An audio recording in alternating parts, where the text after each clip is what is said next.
अस्सलाम वालेकुम स्टूडेंट, मैं हूं आर्किटेक्ट औरंगज़ेब। आज की हमारी इंट्रोडक्टरी क्लास रिविट आर्किटेक्चर पे है। रिविट सॉफ्टवेयर के बारे में अगर मैं थोड़ा सा बताता चलूँ, उससे पहले अगर मैं आपको अपना इंट्रो दे दूँ तो मैं आर्किटेक्ट हूँ, ग्रेजुएट फ्रॉम यूईटी एबटाबाद, और एमएस में कर रहा हूँ अभी बहरिया यूनिवर्सिटी से इन प्रोजेक्ट मैनेजमेंट, क्योंकि प्रोजेक्ट मैनेजमेंट अलाइन है मेरे रिविट आर्किटेक्चर की फील्ड के साथ तो इसलिए मैं कर रहा हूँ। और चूँकि अभी रिविट आर्किटेक्चर की जब हम बात करते हैं तो रिविट आर्किटेक्चर में यहाँ पे हम आपको ओनली रिविट आर्किटेक्चर के कोर्स कराएंगे इस फेज़ में, फेज़ 1 में। फेज़ 2 में फिर हम स्ट्रक्चर और उसमें प्रीकास्ट में MEP भी हम कराएंगे। लेकिन आज हम जस्ट बात करते हैं रिविट आर्किटेक्चर की। रिविट आर्किटेक्चर में आपको एक पूरा मॉडल बनाना सिखाया जाएगा, उसकी ड्राइंग्स किस तरह जनरेट करनी है वो सिखाई जाएंगी, और उसको फ्लोर वाइज मम्टी road plan A to Z आपको इसमें सिखाया जाएगा। अब ये देखेंगे ये उसकी 2D लाइंस हैं, 2D ड्राइंग्स हैं। ये मम्टी फ्लोर प्लान है इसका, ये फर्स्ट फ्लोर में इस तरह की ये बनती है, फिर इसमें हम डायमेंशन लगाते हैं, सब कुछ करते हैं। लेकिन मैं आपको थोड़ा सा एक ओवरव्यू दे दूँ। अब ये डिज़ाइन सॉफ्टवेयर है, इसमें हम जब 2D में काम करते हैं तो हमारी 3D भी बन रही होती है, ठीक है। ये हमारे पास एक टेम्पलेट, बिल्ड टेम्पलेट है, सर्कुलेशन है, मॉडल है। रिविट आर्किटेक्चर में हम बेसिक फोकस हमारा इस पे होगा, इस रिबन पे होगा, और फिर ये हमारे पास एक प्रॉपर्टीज़ पे होगा, और तीसरा हमारा यहाँ पे प्रोजेक्ट ब्राउज़र होगा। इसमें इस इंटरफेस में जो चीज़ें हमें नज़र आ रही होंगी हम सारी इसी को स्टडी करेंगे और इसी पे हम एक प्रोजेक्ट अपना कंप्लीट करेंगे, ठीक है। इसको हम जब हम रिविट आर्किटेक्चर में मॉडलिंग कर रहे होते हैं तो हमें मैक्सिमम ये चीज़ें चाहिए होती हैं जो यहाँ पे ऊपर डिस्प्ले हुई होती हैं। इसमें एक एक पे हम आपको वर्किंग कराना सिखाएंगे कि किस तरह ये टूल यूज़ होता है, किस तरह ये एलिमेंट बनता है। फिर इसको एनहेंस करने के लिए हमारे पास एनोटेशन आ जाती है।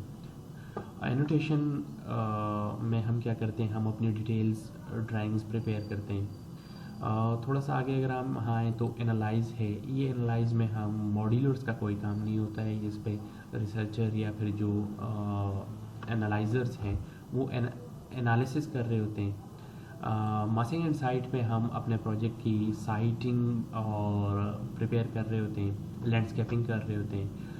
कोलाबोरेशन में, कोलाबोरेशन ये सबसे बड़ा फीचर जो रिविट सॉफ्टवेयर में है। इसी फीचर के थ्रू आपके पास एक ही प्रोजेक्ट पे एट ए टाइम 1 से लेकर 200 तक जितने भी आप उसके सब कैटेगरीज बना लें आप काम कर सकते हैं। इसी कोलाबोरेट इस फंक्शन की वजह से इसको आजकल की मार्केट का एक रिनाउंड सॉफ्टवेयर तस्वर किया जाता है। और आजकल इवन अगर हम नियोम की बात करें जो कि आजकल एक पीक सिटी, पीक वर्क वहाँ पे हो रहा है। खलीज कंट्रीज़ हो गए हमारे, जो यूरोप वाली साइड हो गई, हमारी अमेरिकन साइड्स हो गई, वहाँ पे इस सॉफ्टवेयर पे जब काम डिमांड में है और बड़ी अच्छी सैलरीज ऑफर की जाती हैं। यहाँ पे कोलाबोरेशन में वहाँ पे टीम पूरी बैठी होती है और काम कर रही होती है। आप फ्रीलांस काम कर सकते हैं, आप अपनी सर्विसेज यहाँ से बैठ के प्रोवाइड कर सकते हैं अगर आपको रिविट अच्छा आता है और आप इसके सर्टिफाइड हैं तो। व्यू में हमारे पास क्या होता है कि हम सारे व्यू अपनी प्रिपरेशंस कर रहे होते हैं, शीट सेट कर रहे होते हैं, शेड्यूल्स निकाल रहे होते हैं। ये कंप्लीट प्रोजेक्ट आपको लास्ट में दे देता है। लेकिन हम यहाँ पे आपको इस इंस्टीट्यूट में जो कोर्स करा रहे हैं वो सिर्फ रिविट आर्किटेक्चर का है। रिविट आर्किटेक्चर में आपको ड्राफ्टिंग, ऑटोकैड ड्राइंग्स प्रिपेयर करना, 3D मॉडल प्रिपेयर करना, उसके व्यू सेट करना, ये सारी चीज़ें आपको ऑटोडेस्क की इस सॉफ्टवेयर पे, ऑटोकैड पे आपको सिखाई जाएंगी। और ये हमारा होगा 3 महीने का कोर्स, ठीक है। किसी का कोई क्वेश्चन हो तो वो पूछ सकते हैं। हमारे इसमें इंस्टीट्यूट का नंबर गिवन है, उस पर आप पूछ सकते हैं। कोई और क्वेरी हो आपकी तो वो आप ऑनलाइन कॉल करके पूछ सकते हैं। Thank you. आज की ये शॉर्ट इंट्रोडक्टरी क्लास इतनी ही थी।